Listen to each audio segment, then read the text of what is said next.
5 বছর আগের একটি মার্ডার কেস। যে মার্ডার কেসের আসামিকেও পুলিশ অ্যারেস্ট করেছে আর আদালতে বিচার হওয়ার পরে তাকে ফাঁসি দেওয়া হয়েছে।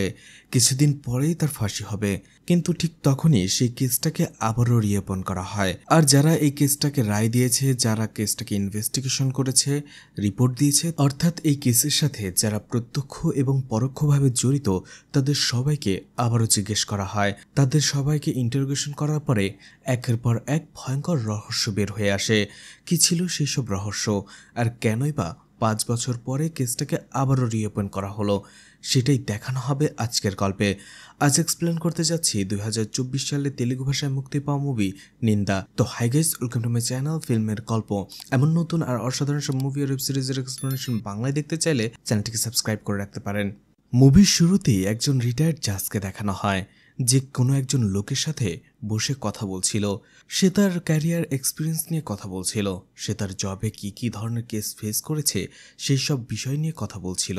আমি আমার জব নিয়ে কখনো কম্প্রোমাইজ করিনি, আর আমার কাছে যেটা ভালো মনে হয়েছে, যেটা ঠিক মনে হয়েছে, আমি সবসময় সেটাই করার চেষ্টা করেছি। আর এর পুরস্কারও আমি পেয়েছি, অনেকগুলো অ্যাওয়ার্ড পেয়েছি। আমার লাইফে আমি অনেক ধরনের কেস ফেস করেছি এবং তাদেরকে জাজও করেছি, কিন্তু আমাদের এই চাকরির ক্ষেত্রে এমন কিছু কেস থাকে যেগুলো আমাদের হাতে থাকে না, যেগুলোকে আমরা চাইলেও আমাদের মতো করে বিচার করতে পারি না। আর সেই কেসগুলোকে আমরা কখনো ভুলতেও পারি না। আমার লাইফেও এমন একটা কেস রয়েছে। এরপরেই সিন কাট হয়ে যায়। রাতের বেলা দুটি গাড়িকে কোথাও আসতে দেখা যায়। গাড়ি দুটি একটি বাড়ির সামনে এসে দাঁড়ায়। এরপরেই দেখা যায় কিছু লোক কয়েকজন লোককে বেঁধে সেই বাড়ির ভেতরে নিয়ে আসছে। এরপরে চেয়ারে বাঁধা একজন লোককে দেখা যায়, যার জ্ঞান ফেরে। এই লোকটার নাম হচ্ছে চেতন। দেখা যাচ্ছিল সে এক ধরনের পোশাক পরে রয়েছে, যেটার ভেতরে 4 সংখ্যাটা লেখা ছিল। চেতন ভয় পেয়ে যায় তার এই অবস্থা দেখে। সে চিৎকার করতে থাকে, কে কোথায় আছো, আমাকে বাঁচাও, কেউ কি আছো? তখনই দেখা যায় পাশে আরও একজন লোক ছিল, যার নাম ছিল কৃষ্ণা। সেও একই রকম পোশাক পরেছিল, তার গায়ে 5 সংখ্যাটা লেখা ছিল। তাকেও চেয়ারে বেঁধে রাখা হয়েছিল। সে চেতনের ডাকে সাড়া দিয়ে বলে, এভাবে চিৎকার করে কোনো লাভ হবে না, তোমার ডাক কেউ শুনবে না। চেতন তাকে জিজ্ঞেস করে, আপনি কে? তারা একে অপরের সাথে পরিচিত হয়। এরপরে একে একে দেখা যায় সেখানে আরও 6 জন লোককে এভাবে বেঁধে রাখা হয়েছিল, আর প্রত্যেককে একই পোশাক পরানো হয়েছিল। তাদের গায়ে এক এক করে নাম্বার দেওয়া হয়েছিল, আর তাদেরকে এমনভাবে বাঁধা হয়েছিল যারা একে অপরকে মুখ দেখতে না পারে। সেখানে একজন বলে তার নাম প্রকাশ, সে একজন এসআই। অন্য একজন বলে সে চন্দ্রশেখর, সে একজন ডক্টর। এছাড়া সেখানে একজন গভর্নমেন্ট এমপ্লয়ি ছিল। এছাড়া আরও কয়েক পেশার লোক ছিল। সেখানে লক্ষ্মীপতি নামের একজন লোক ছিল। সে বলতে থাকে, ডক্টর, পুলিশ, গভর্নমেন্ট এমপ্লয়িদের মধ্যে আমাদের কেন নিয়ে আসা হয়েছে? কারণ সেখানে লক্ষ্মীপতি এবং চেতন তারা খুবই সাধারণ ছিল। তারা ভাবতে থাকে তাদেরকে কেউ হয়তোবা এখানে কিডন্যাপ করে নিয়ে এসেছে। প্রকাশ বলতে থাকে, একজন পুলিশকে কিডন্যাপ করেছে, কার এত বড় সাহস? ওকে একবার হাতের কাছে পেলে তখন বোঝাবো পুলিশ কি জিনিস। অন্য একজন বলতে থাকে, কিন্তু বুঝতে পারছি না আমাদের 6 জনকেই কেন কিডন্যাপ করা হলো। এরপরে সবাই যার যার মতো বলতে থাকে। গতকালকে রাত্রে যে যার মতো খাবার খেয়ে ঘুমিয়েছিল, কিন্তু ঘুম থেকে জাগার পরেই তারা নিজেকে এখানে আবিষ্কার করছে। তারা আলোচনা করছিল এখানে আসলে কি হচ্ছে তাদের সাথে। তখনই গভর্নমেন্ট এমপ্লয়ি ওমর বলে, আমাদের সাথে যেটাই হয়েছে না কেন, এখন আমাদের একটাই উদ্দেশ্য, সেটা হচ্ছে এখান থেকে বের হতে হবে। তাই সে ইচ্ছে করেই পড়ে যায় এবং পাশের চেয়ারের লোকের হাতের বাঁধনটা তার মুখ দিয়ে কামড়ে কামড়ে খুলতে থাকে। ঠিক তখনই সেখানে 2 জন গার্ড চলে আসে এবং অমরকে আবারও ঠিকঠাকভাবে বসিয়ে দেয়। আর যাবার আগে তাদের 2 জনকে গান দেখিয়ে ভয় দেখাতে থাকে। লক্ষ্মীপ্রকাশ এবং অমর দুজনেই প্রচণ্ড ভয় পেয়ে যায়। এটা দেখে প্রকাশ বলে, তোমরা কে? তোমরা এখানে কি চাও? আর তোমরা জানো আমি একজন পুলিশ। এর পরিণাম অনেক বেশি ভয়াবহ হতে পারে, আমাদেরকে ছেড়ে দাও। কিন্তু সেই গার্ড 2 জন মুখ দিয়ে একটা কথা উচ্চারণ করে না, তারা সেখান থেকে চলে যায়। লক্ষ্মীপ্রকাশ সেখানে ভয়ে কাঁদতে থাকে আর বলে, আর কোনোভাবেই হাতের বাঁধন খোলার চেষ্টা করো না, নয়তোবা ওরা আমাদের মেরে ফেলবে।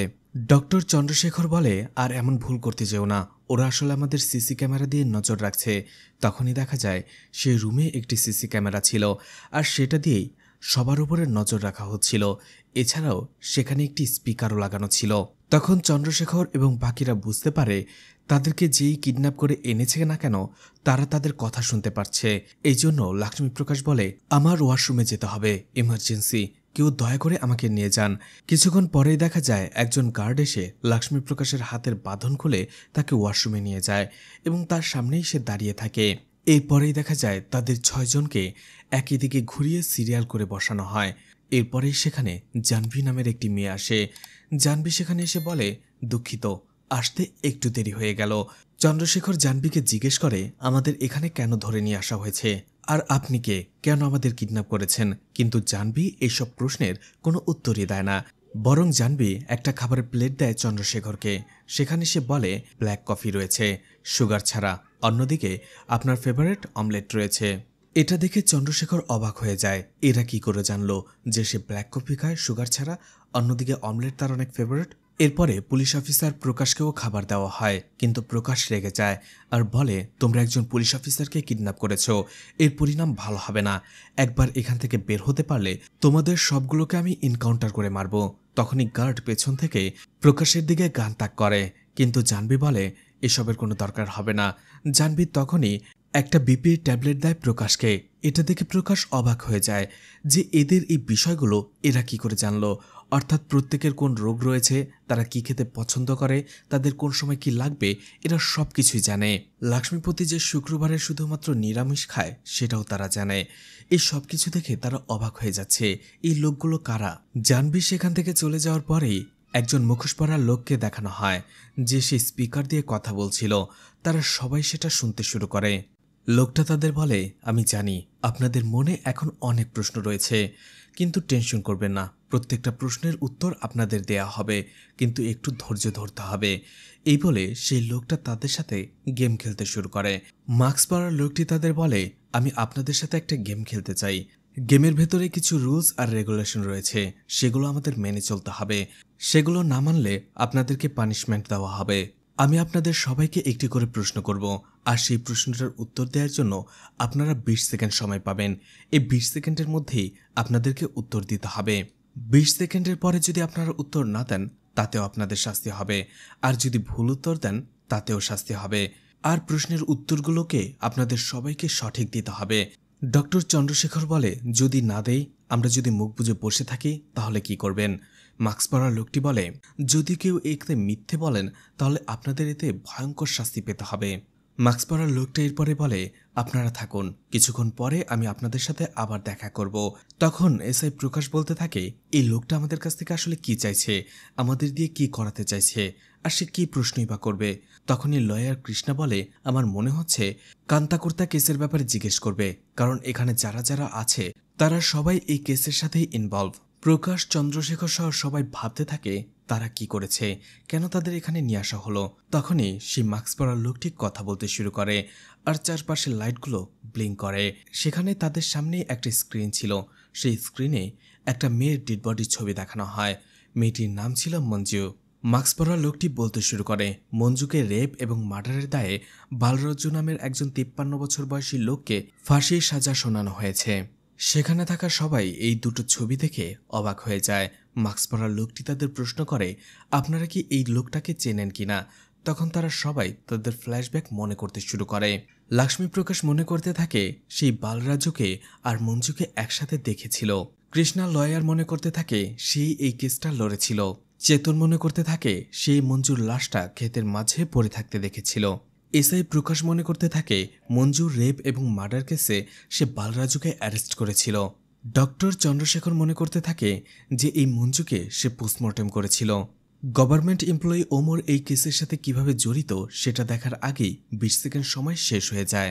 সেখানে রুমের ভেতরে লাল রঙের বাতি ব্লিঙ্ক করতে থাকে, অর্থাৎ 20 সেকেন্ড সময় পার হয়ে গেলেও তারা কেউ প্রশ্নের উত্তরটা দিতে পারেনি। মাস্ক পরা লোকটি সবাইকে বলতে থাকে, রুল 1 ব্রেক হয়েছে, তোমরা কেউই প্রশ্নের উত্তর দিতে পারোনি, আর সেই অনুযায়ী তোমাদের এখন শাস্তি পেতে হবে। তোমাদের মধ্যে সবথেকে বেশি যে আনলাকি সেই শাস্তিটা পাবে। তারা ভয় পেতে শুরু করে। ঠিক তখনই সেখানে 2 জন গার্ড চলে আসে এবং গান দিয়ে প্রথমেই ডক্টর চন্দ্রশেখরের দিকে ফায়ার করে, কিন্তু গানটা ফায়ার হয় না। এতে সবাই ভয় পেয়ে যায়।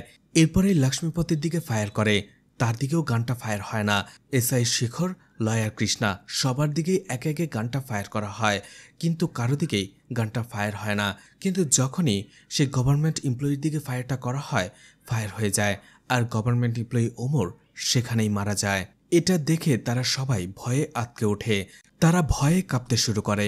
এরপরে দুইজন গার্ডস ওমরের লাশটা সেখান থেকে টানতে টানতে নিয়ে যায়। তখনই মাস্ক পরা লোকটি তাদের বলে, আমি বলেছিলাম নিয়ম ভাঙলে শাস্তি পেতে হবে।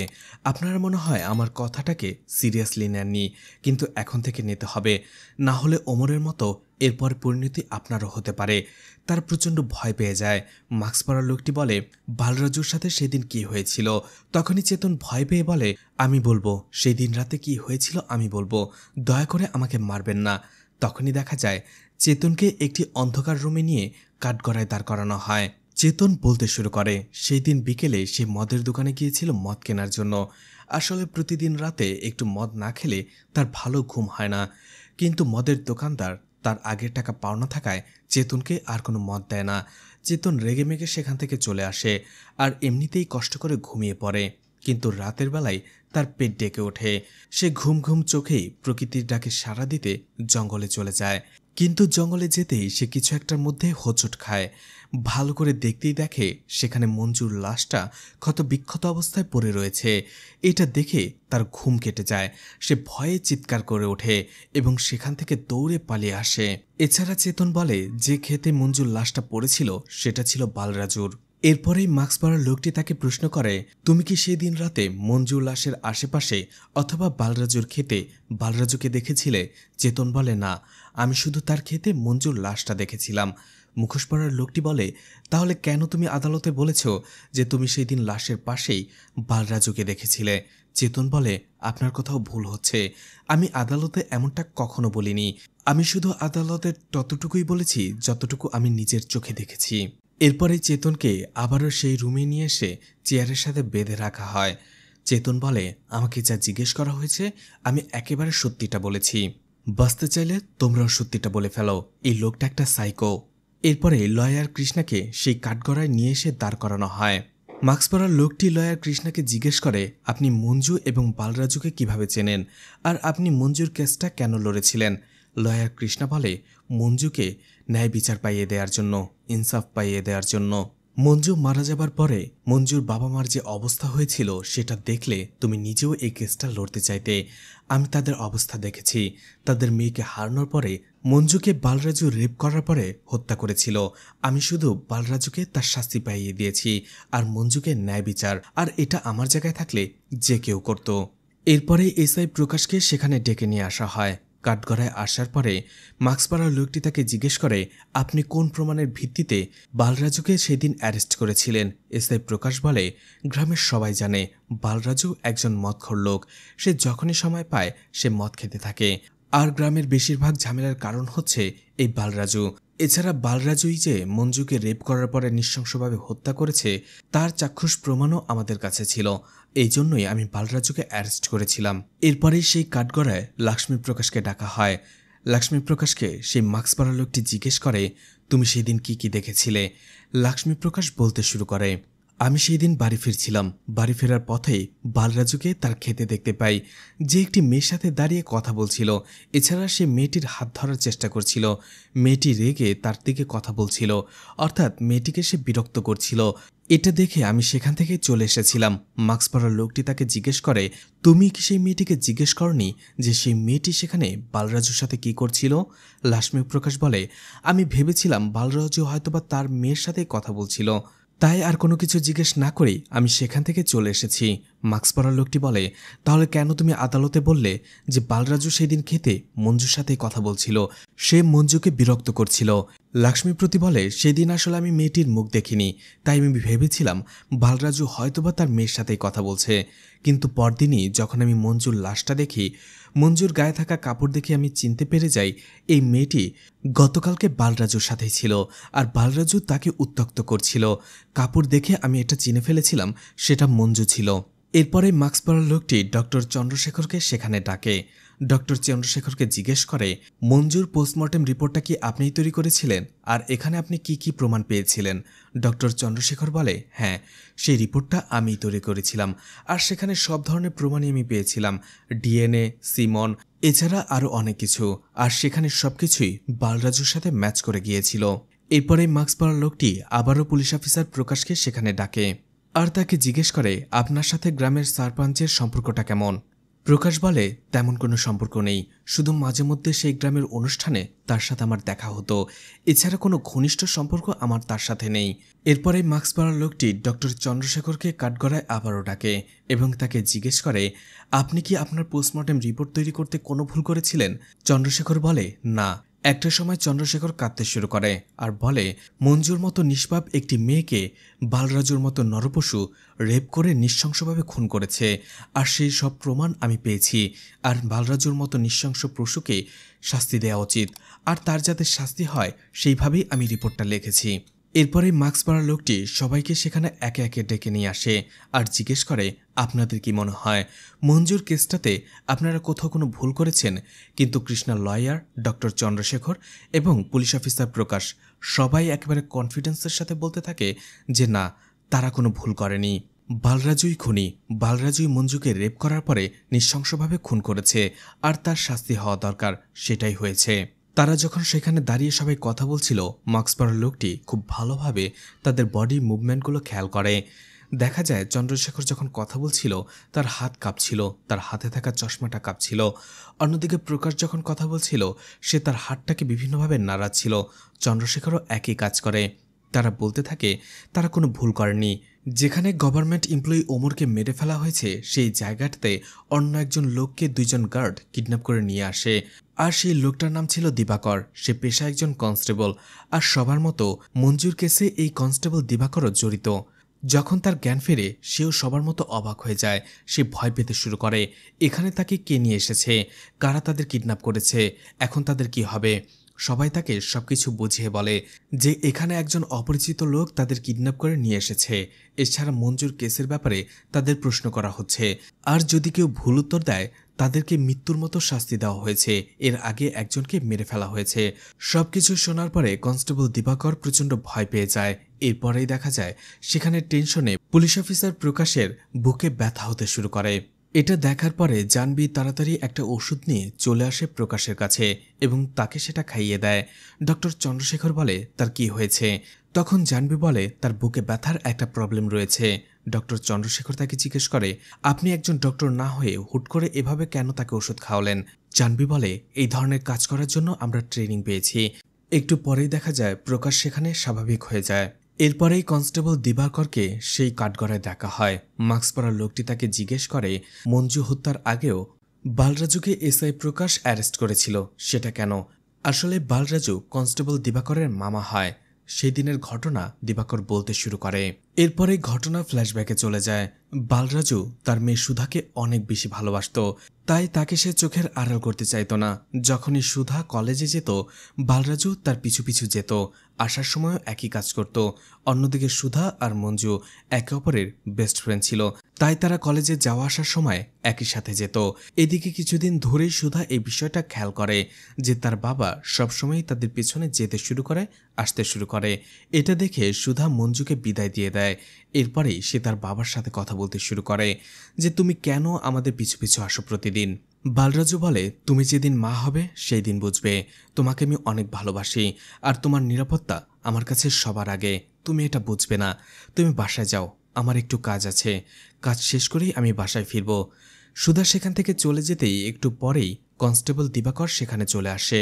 দিবাকর তার মামাকে বলে চলো আজকে আড্ডা দেয়া যাক, সময় আছে, জিনিসও আছে। সেটা বলে বালরাজুকে সেখান থেকে নিয়ে যায়। আসলে বালরাজু এবং দিবাকর যখনই তারা সময় এবং সুযোগ পায় একটি ক্ষেতের মাঝে যেয়ে তারা ড্রিঙ্কস করতে থাকে, আড্ডা দিতে শুরু করে। সেখানে দিবাকর একটু একটু ড্রিঙ্কস করলেও বালরাজু একের পর এক ড্রিঙ্কস করতেই থাকে। এটা দেখে দিবাকর তাকে কথা শোনাতে থাকে যে তুমি সবসময় এতটা ড্রিঙ্কস কেন করো, এখন তোমার মেয়েটা বড় হয়েছে, কিছুদিন পরে তাকে বিয়ে দিতে হবে, গ্রামের মানুষ তোমার সম্পর্কে কি ভাববে, তোমার জন্য তো সুধার ভালো কোথাও বিয়েও হবে না। বালরাজু বলে সেটা আমি পরে দেখে নেব, আমার জন্য আমার মেয়ে কেন শাস্তি পাবে। অন্যদিকে বালরাজুর কথা থেকে আমরা জানতে পারি সেই ড্রিঙ্কসটা করে তার মাকে ভোলার জন্য। আসলে বালরাজু তার মাকে অনেক বেশি ঘৃণা করত, কারণ বালরাজুর বাবা যখন মারা যায় তখন বালরাজুর মা তাকে নিয়ে বাঁচার পরিবর্তে অন্য একটি লোককে বিয়ে করে এবং তার কাছে চলে যায়, আর সেই লোকটা হচ্ছে এই গ্রামেরই সারপঞ্চ। কিন্তু যদিও বালরাজুর মা অন্য একজন লোককে বিয়ে করে চলে গেছে, কিন্তু সে বালরাজুকে এখনও অনেকটা ভালোবাসে। এই জন্যই তার সব জায়গা জমি সে বালরাজুর নামে লিখে দিতে চায়। কিন্তু বালরাজু বলে, আমি আমার মাকে সব জানিয়ে দিয়েছি, তার জায়গা জমি তো দূরের কথা, তার কাছ থেকে আমি একটা টাকাও নেব না। আমি তাকে প্রচণ্ড ঘৃণা করি, আমি তার মুখটা পর্যন্ত দেখতে চাই না। দিবাকর তাকে বোঝায়, কিন্তু বালরাজু তার কোনো কথাই শোনে না। ঠিক তখনই গ্রামের আরও ৩-৪ জন লোক সেখানে চলে আসে, আর বালরাজুকে মদ খেতে দেখে তারা বালরাজুকে কিছুটা অপমান করতে থাকে। তারা সেখানে বালরাজুর মদ খাওয়া নিয়ে তাকে কথা শোনাতে থাকে, তাকে খোঁটা দিতে শুরু করে, বলতে থাকে, তুমি এভাবে মদ খেতে খেতে একদিন রাস্তায় পড়ে মরে থাকবে, এরপরে তোমার মেয়েটার কি হবে? তোমার মা তো অন্য একজন লোকের সাথে চলে গেছে তোমাকে ফেলেই, তোমার মেয়েটাও কি সেই রকমটাই করবে? এটা শুনে বালরাজু প্রচণ্ড রেগে যায়। এমনিতেই সে মদ খেয়েছিল, তার উপরে লোকগুলো তার মা এবং মেয়েকে নিয়ে কথা বলছে, কটূক্তি করছে। এটা বালরাজু একেবারে মেনে নিতে পারে না। বালরাজু তাদের সাথে ঝগড়া করতে শুরু করে, তাদের মারতে শুরু করে। দিবাকর এটা দেখে তাদেরকে শান্ত করে। সেই লোকগুলোও রেগে গিয়েছিল, তারা বালরাজুকে মারতে চাইছিল, কিন্তু দিবাকর তাদের শান্ত করার চেষ্টা করে। ঠিক তখনই দেখা যায় সেখানে এসআই প্রকাশ চলে আসে এবং বালরাজুকে ধরে নিয়ে যেতে থাকে। দিবাকর ভাবতে থাকে এই ঘটনার জন্যই হয়তোবা প্রকাশ তাকে ধরে নিয়ে যাচ্ছে। এই জন্য দিবাকর তাকে বলে, দোষটা বালরাজুর নয়, দোষটা এই লোকেদের, তারাই এখানে প্রথমে বালরাজুর সাথে এসে কথা বলছে, ঝগড়া করছে।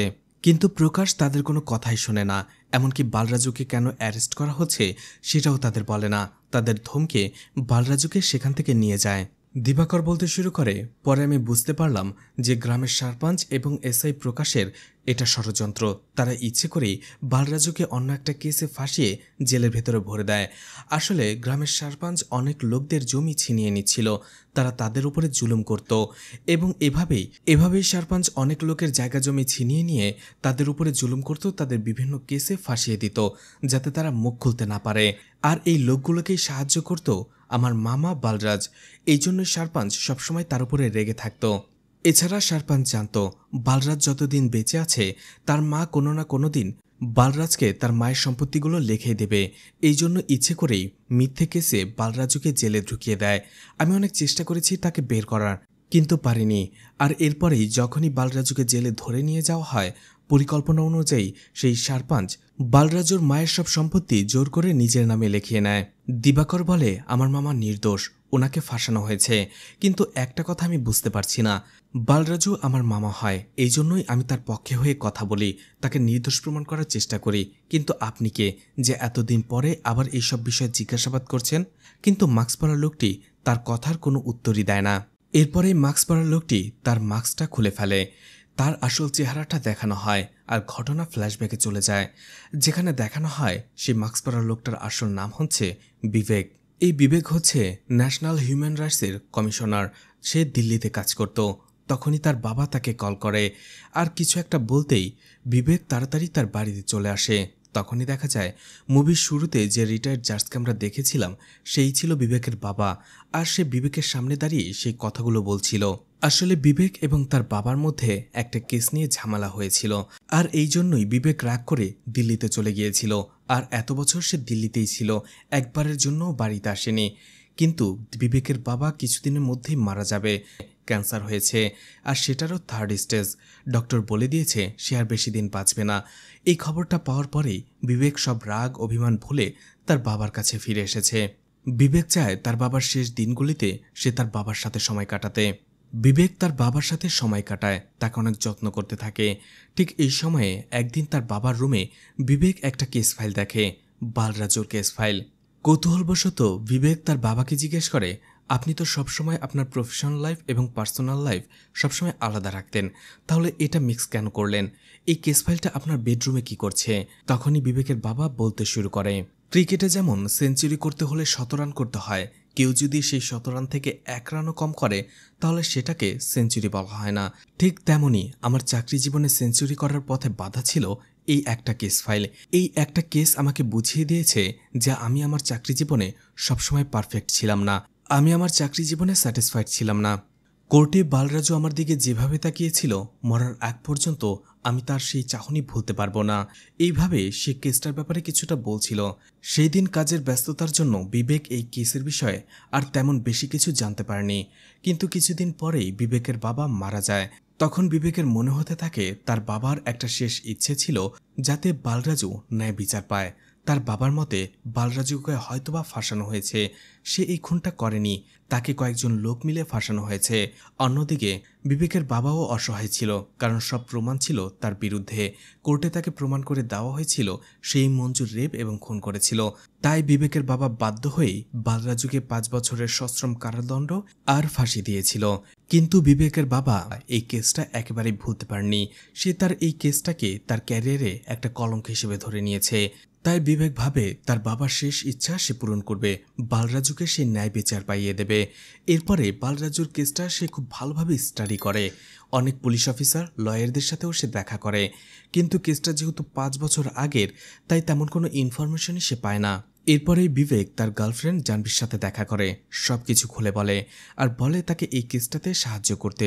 জাহ্নবীও রাজি হয়ে যায়।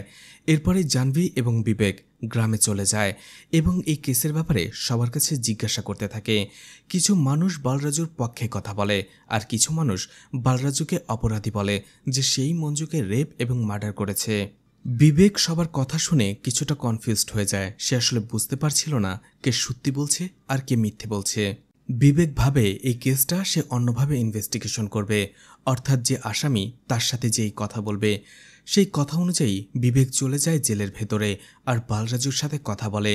সে তাকে এই কেসের ব্যাপারে কিছু প্রশ্ন করে, কিন্তু বালরাজু সেই সব প্রশ্নের একটা উত্তরও দেয় না। বরং বালরাজু বিবেককে বলে, আপনি কে আর কেন আমাকে সাহায্য করতে চাইছেন? আপনি আমাকে সাহায্য করবেন না, আমার তো বাঁচার ইচ্ছে নেই, আপনি আমাকে সাহায্য করে কি করবেন? আমি তো সেই দিন সেই কোর্টেই মারা গেছি, যেদিন কোর্টের ভেতরে আমাকে এইসব দোষারোপ করা হচ্ছিল। বালরাজু বলে, আপনি এখান থেকে চলে যান, আর কিছুদিন পরেই আমার ফাঁসি হবে। বিবেক বলে, আপনি টেনশন করবেন না, আপনি আমার উপরে বিশ্বাস রাখুন, আমি আপনাকে ছাড়িয়ে নিয়ে যাব। আমার বাবা বিশ্বাস করে আপনি নিরপরাধ, আপনাকে ফাঁসানো হয়েছে। আর আমার বাবা যেহেতু আপনাকে বিশ্বাস করেছে, নিশ্চয়ই আপনার মধ্যে কিছু না কিছু রয়েছে। আর সেই বিশ্বাস থেকেই আমি এই কেসটা ইনভেস্টিগেশন করব। ঘটনা প্রেজেন্টে চলে আসে। বিবেক মুখোশ খুলেই সবার সামনে চলে আসে। তাকে দেখার পরেই লয়ার কৃষ্ণা তাকে চিনে ফেলে, বলে, আপনি তো হিউম্যান রাইটসের কমিশনার, আপনার মতো এত উচ্চপদস্থ একজন মানুষ আমাদের সাথে এমন নিচু একটা খেলা কিভাবে খেলতে পারে? বিবেক তখন সবকিছু খুলে বলে, তার ব্যাপারে, তার বাবার ব্যাপারে, আর কেন সেই বালরাজুর কেসটা ওপেন করেছে সেটাও তাদের বলে। বিবেক তাদের বলে, বালরাজুর 1 সপ্তাহ পরে ফাঁসি হয়ে যাবে, আর এই 1 সপ্তাহের মধ্যে তাকে বাঁচাতে হলে এছাড়া তার হাতে আর কোনো পথ খোলা ছিল না, এই জন্যই সে এই কাজটা করেছে। এছাড়া একজন লোকের যান বাঁচাতে হলে এতটুকু তো করাই যায়। চন্দ্রশেখর হাসে আর বলে, যে আমাদের চোখের সামনে একজন লোককে খুন করে সে আবার যান বাঁচানোর কথা কি করে বলে? তখনই সেই 2 জন গার্ডের মধ্যে থেকে একজন গার্ড তার মুখোশ খুলে ফেলে। দেখা যায় সেটাই ছিল গভর্নমেন্ট এমপ্লয়ি ওমর, অর্থাৎ ওমর মারা যায়নি। তাকে দেখে সবাই অবাক হয়ে যায়। আসলে এটা ছিল বিবেকের প্ল্যান। বিবেক ভেবেছিল এই নাটকটা করলে ওমরের মৃত্যু দেখলে সবাই ভয় পেয়ে যাবে, এই কেসের ব্যাপারে সবাই সত্যিটা বলে দেবে। কিন্তু বিবেকের প্ল্যান কাজ করেনি, কেউ কিছুই বলেনি। আগে যেমনটা বলেছে এখন তেমনটাই তারা বলছে। বিবেক ডক্টরকে জিজ্ঞেস করে, আপনি যে রিপোর্টটা সাবমিট করেছেন সেটাতে কি কোনো ভুল বা এরর নেই? তখন ডক্টর বলে, না নেই, আমি সবকিছু চেক করেই রিপোর্টটা তৈরি করেছি। বিবেক বলে, না, আপনার রিপোর্টে অনেক ভুল রয়েছে। নিয়ম অনুযায়ী সন্ধ্যা 6টার পরে কারো পোস্টমর্টম করা যায় না, কিন্তু আপনি মঞ্জুর পোস্টমর্টমটা করেছিলেন সন্ধ্যা 7টায়। এছাড়া এই ধরনের কেসে রিপোর্ট দিতে কমপক্ষে 2 ঘন্টা সময় লাগে, আর আপনি সেখানে সেই দিন মাত্র 30 মিনিটেই পোস্টমর্টম করে মঞ্জুর রিপোর্টটা দিয়ে দিয়েছিলেন কি করে? ডক্টর তখন কোনো কথাই বলতে পারে না। জাহ্নবী তার কাছে চলে আসে আর ডক্টরকে বলে, আপনার সাথে একজন দেখা করতে এসেছে। জাহ্নবী তখন ডক্টরকে অন্য একটা রুমে নিয়ে যায়। ডক্টর চন্দ্রশেখর দেখতে পায় সেখানে তার মেয়ে ছিল। তখন ডক্টর চন্দ্রশেখর তার মেয়ের সাথে কথা বলতে থাকে আর বলে, তুমি এখানে কি করছো? তখন বাবা আর মেয়ের কথা শুনে আমরা বুঝতে পারি যে কয়েক বছর আগে চন্দ্রশেখরের মেয়েকেও কেউ রেপ করেছিল, কিন্তু সেই কালপ্রিট পুলিশের হাতে ধরা পড়েনি, অর্থাৎ চন্দ্রশেখরের মেয়ে ন্যায় বিচার পায়নি। সেই দিন থেকে চন্দ্রশেখর নিজের ভেতরে একটা অপরাধবোধ পুষে রেখেছিল। এরপরে যখন সে মঞ্জুর লাশটা দেখে তখন তার মেয়ের কথা মনে পড়ে যায়। সে তাড়াতাড়ি করে একটা নকল রিপোর্ট বানিয়ে দেয় যাতে মঞ্জু তার ন্যায় বিচারটা পায়। আসলে ডক্টর চন্দ্রশেখর ভেবেছিল সবাই যেহেতু বলছে মঞ্জুকে বালরাজুই খুন করেছে এবং রেপ করেছে, তাই সেই অনুযায়ী ডক্টর চন্দ্রশেখর সেই কথাটাকে সত্যি ধরে একটা রিপোর্ট তৈরি করে আর সেখানে সব প্রমাণ বালরাজুর বিরুদ্ধে দিয়ে দেয়, যাতে দেখে মনে হয় বালরাজুই মঞ্জুকে রেপ করেছে। চন্দ্রশেখরের মেয়ে বলে, বাবা তুমি আমার ঘটনা মনে করে কেন রিপোর্টটা সেদিন তৈরি করেছিলে? আমার জন্য আর তোমার জন্য কেন একজন নির্দোষ লোক শাস্তি পাবে? কথাটা শুনে ডক্টর চন্দ্রশেখর নিজের ভুলটা বুঝতে পারে। সে আবারও সেই রুমে ফিরে আসে আর বলে, হ্যাঁ, সেই রিপোর্টে আমি যে লিখেছিলাম সেটা মিথ্যে ছিল। আমি আমার চাকরির প্রতি সুবিচার করতে পারিনি। এরপরে বিবেক লক্ষ্মীপতিকে বলে, চলো আমরা একটা গেম খেলি। লক্ষ্মীপতির সামনে কিছু ভিন্ন রঙের প্লাস্টিক বল এনে রাখা হয় এবং কোনটার কালার কি সেটা জিজ্ঞেস করে, কিন্তু লক্ষ্মীপতি সেই বলগুলোর রং বলতে পারছিল না, সে ভুল বলছিল। আসলে লক্ষ্মীপতি কালার ব্লাইন্ড, সে কালার চিনত না।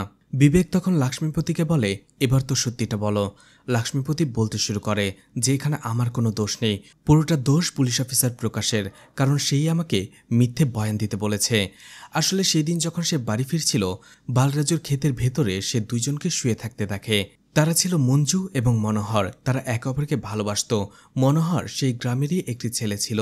লক্ষ্মীপতি এই ব্যাপারটা তার বন্ধুর সাথে শেয়ার করে, কয়েকজন বন্ধুর সাথে, আর এর ফলে কথাটা চারপাশে ছড়িয়ে পড়ে। কথাটা একটা সময় সেই গ্রামেরই সারপাঞ্চের কানে চলে আসে। তখন সারপাঞ্চ তাকে ডাকে। এরপরে সারপাঞ্চ তার বাড়িতে পুলিশ অফিসার প্রকাশকে ডাকে। আসলে তারা একে অপরের খুব ভালো বন্ধু। সারপাঞ্চ পুরো বিষয়টা প্রকাশকে খুলে বলে। প্রকাশ লক্ষ্মীপতিকে বলে, তুমি সেদিন বাড়িতে ফিরে আসার সময় বালরাজুর ক্ষেতে বালরাজু এবং মঞ্জুকে দেখেছ, মঞ্জু আর মনোহরকে নয়। আসলে সারপাঞ্চ এবং প্রকাশের আগে থেকে একটা প্ল্যান ছিল বালরাজুকে কোনো মিথ্যে কেসে ফাঁসিয়ে দিয়ে তার মায়ের সম্পত্তি হাতিয়ে নেওয়া।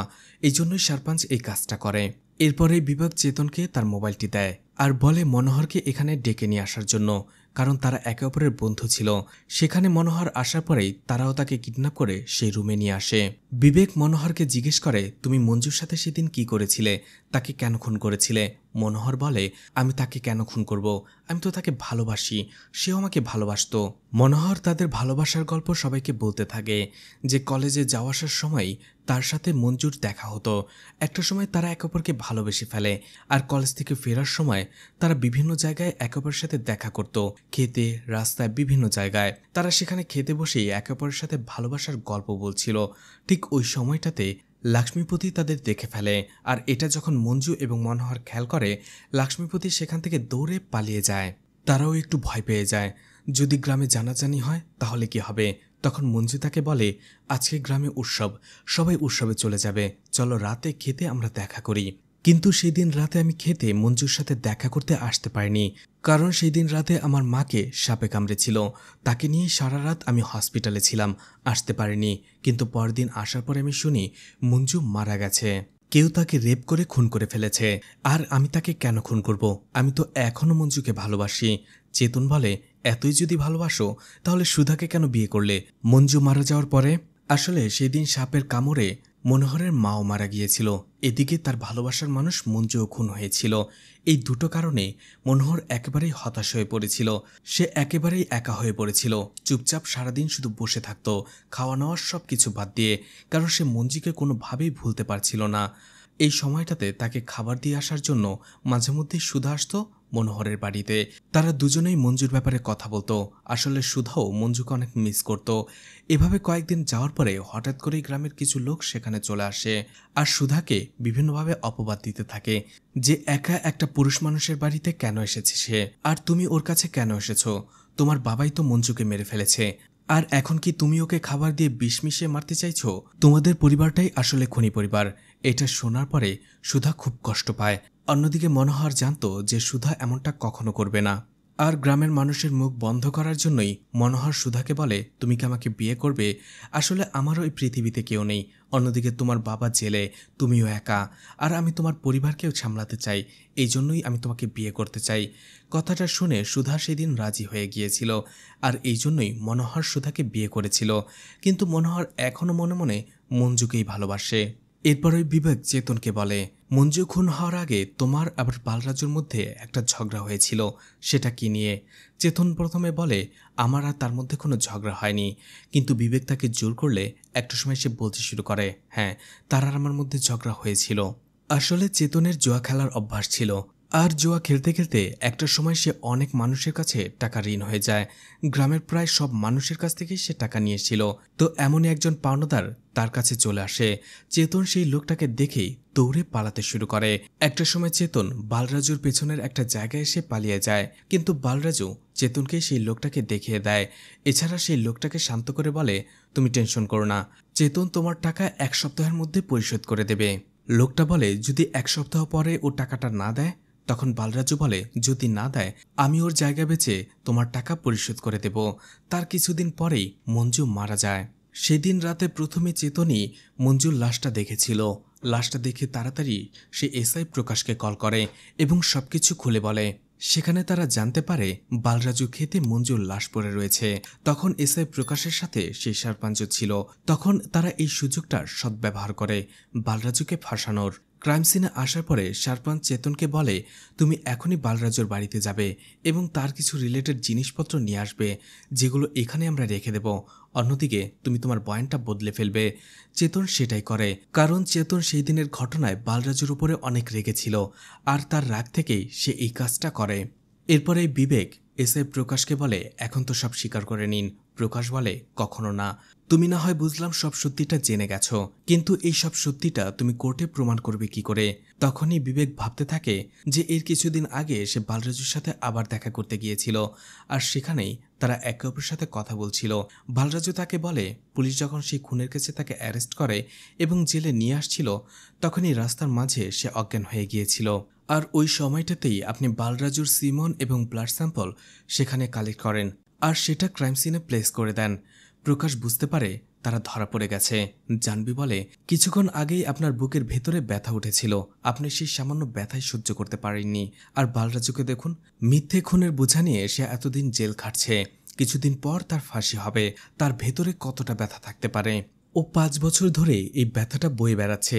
আপনি কি কখনো বালরাজুর ব্যাপারে ভেবে দেখেছেন আপনাদের ছোট্ট একটা স্বার্থের কারণে একটা মানুষের জীবন কিভাবে নষ্ট হয়ে যাচ্ছে? বিবেক প্রকাশকে সেখানে অপমান করতে শুরু করে, বলে, আপনাদের মতো করাপ্টেড পুলিশ অফিসারদের জন্যই সাধারণ মানুষ শাস্তি পায়, যারা অপরাধ না করেও ভিকটিম হয়ে যায়। আপনি কি ভেবেছিলেন বালরাজুকে আপনি এই কেসটাতে ফাঁসিয়ে দেবেন? তার ফাঁসি হয়ে যাবে, কেস এখানেই ক্লোজ। বালরাজুর হয়ে লড়াই করার মতো কেউ থাকবে না, তাই এই কাজটা করেছিলেন। কিন্তু ন্যায় বিচার পাইয়ে দেওয়ার জন্য গড সবসময় কাউকে না কাউকে পাঠিয়ে দেয়, আর এবার আমাকে পাঠিয়েছে। বিবেক সবাইকে বলে, আপনাদের এখনো সময় আছে, আপনারা প্রত্যেকের স্টেটমেন্ট বদলে ফেলুন। আমি আর আমার বাবা মনে করি বালরাজু নির্দোষ। এর কিছুক্ষণ পরেই বিবেককে দেখা যায় বালরাজু কল করে আর বলে, আপনি আমার জন্য যা করছেন সে সবকিছু বন্ধ করে দিন, কারণ আমি মঞ্জুকে খুন করেছি আর রেপ করেছি। এদিকে রুমের ভেতরে সবাই নিজের ভুলটা বুঝতে পারে। তারা সবাই ভাবে যে হ্যাঁ, এবার তারা তাদের স্টেটমেন্টটা বদলে ফেলবে, তারা সত্যের জন্য লড়বে। এই জন্য প্রত্যেকেরই আবার সেই স্টেটমেন্ট নেওয়া হয়। এরপরেই বিবেক সবাইকে ছেড়ে দেয়।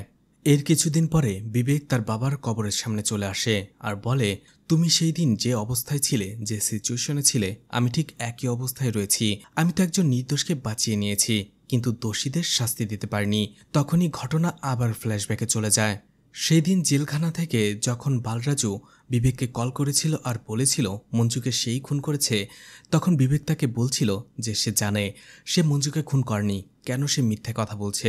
তখন বালরাজু বলে, আমি যেহেতু নিজের মুখে স্বীকার করছি যে আমিই মঞ্জুকে খুন করছি, তাহলে আপনি এটা নিয়ে এত কথা কেন ঘোরাচ্ছেন? তখন বিবেক তার বাবার একটা ঘটনা বালরাজুকে বলে। ঘটনাটা অনেক বছর আগে ঘটেছিল। বালরাজু তখন ছোট ছিল, আর বিবেকের বাবা তখন একজন লয়ার ছিল। সেই সময়ে বালরাজুর একজন শিক্ষিকাকে একজন লোক রেপ করার চেষ্টা করে। এটা দেখার পরে বালরাজু সেই লোকটার মাথার মধ্যে পাথর দিয়ে আঘাত করে তার শিক্ষিকার সম্মান বাঁচায়। বিবেক বলে যে এই ধরনের কাজ করতে পারে, সে কিভাবে একটি মেয়েকে রেপ করতে পারে। তখনই আমাদের আরও একটা ফ্ল্যাশব্যাক দেখানো হয়। আসলে মঞ্জুকে আর কেউ খুন করেনি, খুন করেছিল সুধা, তার বেস্ট ফ্রেন্ড। যখনই সারপাঞ্চ এবং প্রকাশ মঞ্জুর মার্ডার কেসে বালরাজুকে ফাঁসিয়ে জেলে পাঠিয়ে দেয়, ঠিক তখনই কিছুদিন পরেই সুধা তার সাথে দেখা করতে আসে। সুধা তার বাবাকে বলে সেই মঞ্জুকে খুন করেছে। কথাটা শুনে বালরাজু সেদিন অবাক হয়ে যায়। তার মেয়ের দিকে তাকিয়েছিল, সুধা কাঁদছিল। বালরাজু বলে, তুমি টেনশন করো না, এই কথাটা কেউ জানতে পারবে না। আসলে বালরাজু নিজের মেয়েকে বাঁচানোর জন্যই এই খুনের দোষটা নিজের কাঁধে নিয়ে নিয়েছিল। এরপরেই সেই রাতের ঘটনা দেখানো হয়, যেখানে মঞ্জু মনোহরের জন্য রাতের বেলা বালরাজুর খেতে অপেক্ষা করছিল। সেই দিন সুধা সেখানে চলে আসে। সুধা মঞ্জুকে বলে, আমি মনোহরকে অনেক ভালোবাসি, তুমি মনোহরকে আমাকে দিয়ে দাও। কথাটা শুনে মঞ্জু অবাক হয়ে যায়। আসলে যখন থেকে তারা কলেজ থেকে একসাথে আসতো, সেই সময় থেকে সুধাও মনোহরকে মনে মনে পছন্দ করতে থাকে। কিন্তু যখনই মঞ্জু আর মনোহর একে অপরকে ভালোবাসার কথা বলে ফেলে আর তারা বিভিন্ন জায়গায় সময় কাটাতে থাকে, এটা দেখে সুধা অনেক কষ্ট পেত। সে সবসময় চাইতো মনোহর তাকে ভালোবাসুক, কিন্তু মনোহর কখনো তাকে পাত্তাই দেয়নি। এই জিনিসটা সে মাঝে মধ্যেই চিৎকার করত। সে সবসময় মঞ্জু আর মনোহরকে ফলো করত। মঞ্জু আর মনোহর যখন একা সময় কাটাতো, এই জিনিসটা দূর থেকে দেখে সুধা জ্বলে পুড়ে ছারখার হয়ে যেত। এই জন্যই সে আজকে রাতে ডিসাইড করে মঞ্জুকে বলে ফেলবে। বলে, তুমি তো আমার বেস্ট ফ্রেন্ড, আর তুমি আমার থেকে দেখতেও ভালো, তোমাকে যে কেউ ভালোবাসবে, তুমি অন্য কাউকে পেয়ে যাবে, শুধুমাত্র মনোহরকে আমাকে দিয়ে দাও। মঞ্জু বলে, তোমার কি মাথা নষ্ট হয়ে গেছে? সুধা বলে, হ্যাঁ, আমার মনোহরকে চাই, আমি মনোহরকে আমার জীবনের থেকেও বেশি ভালোবাসি। মঞ্জু বলে, তুমি পাগল হয়ে গেছো, তোমার মাথা খারাপ হয়ে গেছে। সুধা বলে, হ্যাঁ, মনোহরকে ছাড়া আমি বাঁচব না, আর তুমি বেঁচে থাকলে মনোহরকে আমি পাবো না। এটা বলেই সে মঞ্জুকে সেখানে মেরে ফেলে। এরপরে সুধা সেখান থেকে পালিয়ে চলে আসে। সব কথাগুলো শুনছিল এতক্ষণ বালরাজু। সুধা বলে, আমি বিয়ে করেছি ঠিকই মনোহরকে, কিন্তু আমি ওর কাছে যেতে পারিনি। মনোহর এখনও মঞ্জুকে ভালোবাসে, ঘুমের ঘরেও সে মঞ্জুর নাম নিতে থাকে। আমি মঞ্জুকে খুন করে মনোহরকে তো পেয়েছি, কিন্তু ওর মন পাইনি। উল্টো দিকে আমি মনোহরকে জোর করে পেতে গিয়ে তোমাকে হারিয়ে ফেলেছি। আমি পুলিশের কাছে আত্মসমর্পণ করতে চাই, কিন্তু বালরাজু বলে, আমি তোমাকে অনেক ভালোবাসি, আমি তোমার জন্য সবকিছু করতে পারি, আমি শুধু তোমাকে সুখী দেখতে চাই, তোমার জন্য আমি জেল খাটতেও রাজি। এটা বলে সে সুধাকে সেখান থেকে পাঠিয়ে দেয়। বালরাজু এই কথাগুলো বিবেককে বলেছিল যে আমি আমার মেয়েকে বাঁচানোর জন্যই খুনের দায়টা স্বীকার করে নিয়েছি। বিবেক অবশেষে কোর্টে প্রমাণ করে দেয় যে মঞ্জুকে বালরাজু খুন করেনি, অন্য কেউ খুন করেছে, কিন্তু সেখানে সে মঞ্জুর নামটা বলে না। আর আদালতে বালরাজুকে ছেড়ে দেওয়া হয় এবং মঞ্জুর আসল খুনিকে ধরার নির্দেশ দেওয়া হয়। বালরাজু জেল থেকে ছাড়া পাওয়ার পরে গ্রামে ফিরে আসে। তার কাছের মানুষরা তাকে দেখতে আসে, কিন্তু সেখানে তার মেয়ে সুধা ছিল না। সুধাকে দেখা যায় একটি কুয়ার সামনে দাঁড়াতে। আসলে সে মনোহরকে পায়নি। মনোহরকে নিজের করে পাওয়ার জন্য সে তার সবথেকে কাছের বান্ধবীকে খুন করেছিল, আর এর জন্য তার বাবাকেও সে হারিয়ে ফেলেছে। কিন্তু সেই মনোহরকেই সে কখনো আপন করে পায়নি। সুধা ভাবে, যাকে আপন করে পাওয়ার জন্য এত কিছু, তাকে যদি সে আপন করে নাই পায়, তাহলে বেঁচে থেকে কী লাভ? এই বলে সে কুয়ায় ঝাঁপ দিয়ে সুইসাইড করে। আর এই জন্যই বিবেক বলছিল সে মঞ্জুর খুনিকে শাস্তি দিতে পারেনি, অর্থাৎ সুধা সুইসাইড করে এই শাস্তি থেকে মুক্তি পেয়ে গেছে। আর এখানেই মুভিটা শেষ হয়ে যায়। আসলে আমাদের ভাগ্যে যেটা লেখা না থাকে, সেটা যদি আমরা জোর করে পেতে চাই, তাহলে সেটার পরিণতি কখনোই ভালো হয় না, সেটা আমাদের জন্য দুর্ভাগ্যই বয়ে আনে। আর সেটাই হয়েছিল সুধার জন্য। সুধা মনোহরকে কাছে পেতে যেয়ে সবকিছু হারিয়েছিল। তো মুভিটা আপনাদের কেমন লেগেছে কমেন্ট করে জানাতে পারেন। ভিডিওটি ভালো লাগলে লাইক কমেন্ট শেয়ার করে পাশে থাকতে পারেন। এছাড়া ভিডিওটি ভালো লাগলে চ্যানেলটিকে সাবস্ক্রাইব করে রাখতে পারেন। আর নতুন ভিডিওর নোটিফিকেশন পেতে চাইলে বেল বাটনটি অন করে রাখতে পারেন। এছাড়া আমার ফেসবুক পেজ এবং ইনস্টাগ্রাম আইডিটি ফলো দিয়ে রাখতে পারেন। যে কোনো প্রয়োজনে সেখান থেকে আমার সাথে কন্ট্যাক্ট করতে পারেন। ভিডিওটি এতক্ষণ ধৈর্য ধরে দেখার জন্য ধন্যবাদ। পুরো ভিডিওতে কোথাও কোনো ভুল হলে ক্ষমাস্বরূপ দৃষ্টিতে দেখবেন আশা করি।